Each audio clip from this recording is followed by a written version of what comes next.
Si Mika sa tanglahi ni Dan. Ikalabing-walong kabanata. Nang mga panahong iyon, walang hari ang Israel. At sa panahon ding iyon, ang lahi ni Dan ay naghahanap ng lugar na matitirhan nila at magiging sa kanila. Sa mga lahi ng Israel, ang lahi ni Dan ay hindi pa natatanggap ang lupaing mamanahin nila. Kaya nagsugo ang mga lahi ni Dan ng 5 matatapang na lalaki sa kalahi nila para maghanap ng matitirhan nila. Ang 5 lalaki ay nagmula sa mga bayan ng Zora at Estaol. Nang umalis na sila para maghanap ng lugar, nakarating sila sa bahay ni Mika sa kabundukan ng Ephraim, at doon sila natulog. Habang naroon sila, nalaman nilang hindi taga roon ang binatilyong Levita dahil sa pagsasalita nito. Kaya tinanong nila ito, "Bakit narito ka? Sino ang nagdala sa iyo rito? At ano ang ginagawa mo rito?"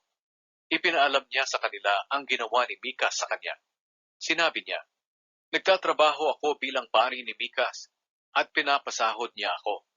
Sumagot ang mga lalaki, "Kung ganoon, pakitanong mo naman sa Diyos kung magiging matagumpay ang paglalakbay naming ito." Sumagot ang pari, "Huwag kayong mag-alala. Sasamahan kayo ng Panginoon sa paglalakbay ninyo." Kaya nagpatuloy ang 5 lalaki at nakarating sila sa Laish. Nakita nila na maayos ang pamumuhay ng mga tao roon, tulad ng mga Sidoneo.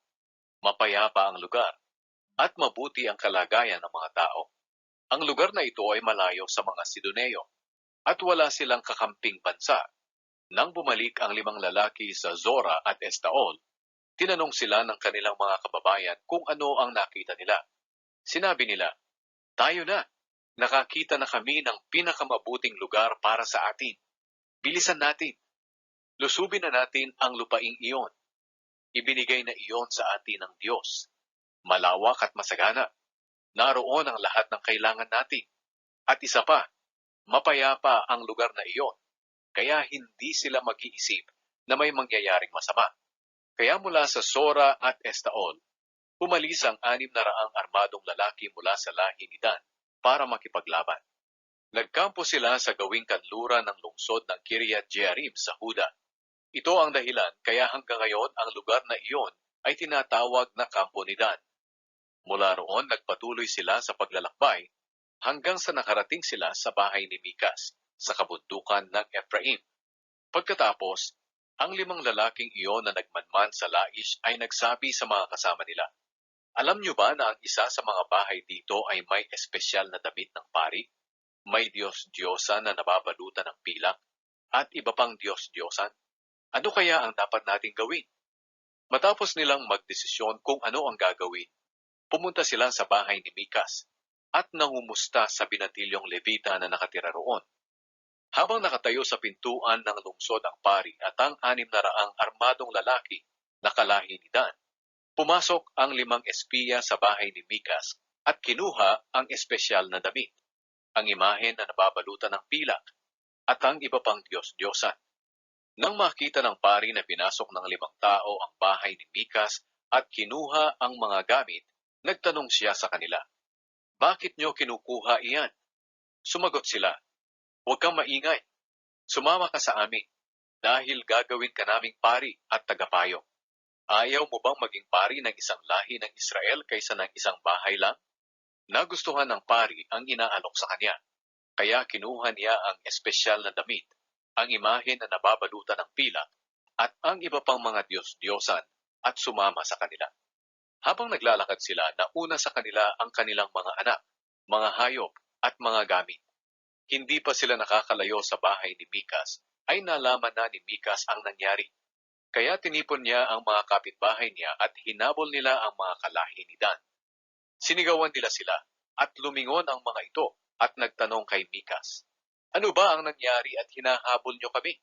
Sumagot si Mikas, "Nagtatanong pa kayo. Kinuha niyo ang mga Diyos na aking ipinagawa pati ang pari ko. Wala nang natira sa akin." Sinabi nila, "Mabuti pang tumahimik ka na lang, dahil baka magalit ang iba naming kasama at patayin kanila, pati ang pamilya mo." At nagpatuloy sila sa paglalakbay.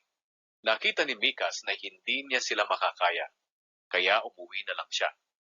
Pumunta ang mga kalahi ni Dan sa Laish, dala ang mga Diyos-Diyosa ni Mikas, pati ang pari niya. Mapayapang lugar ang Laish, at panatag ang loob ng mga mamamayan doon na walang mangyayari sa kanila. Nilusob ng mga angkan ni Dan ang Laish, pinatay ang mga tao, at sinunog ang lungsod. Walang tumulong sa mga taga-Laish, dahil malayo sila sa Sidon, at wala silang kakamping bansa.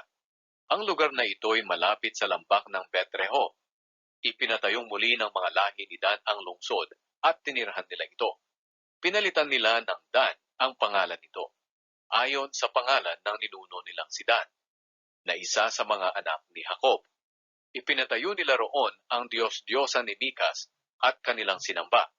Si Jonathan na anak ni Gershom at apo ni Moises ang ginawa nilang pari.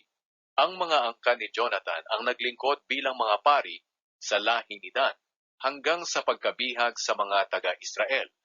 At habang ang tolda na pinagsasambahan sa Diyos ay naroon pa sa Shiloh, ang Diyos-Diyosa ni Mikas ay patuloy na sinasamba. Sa Dan,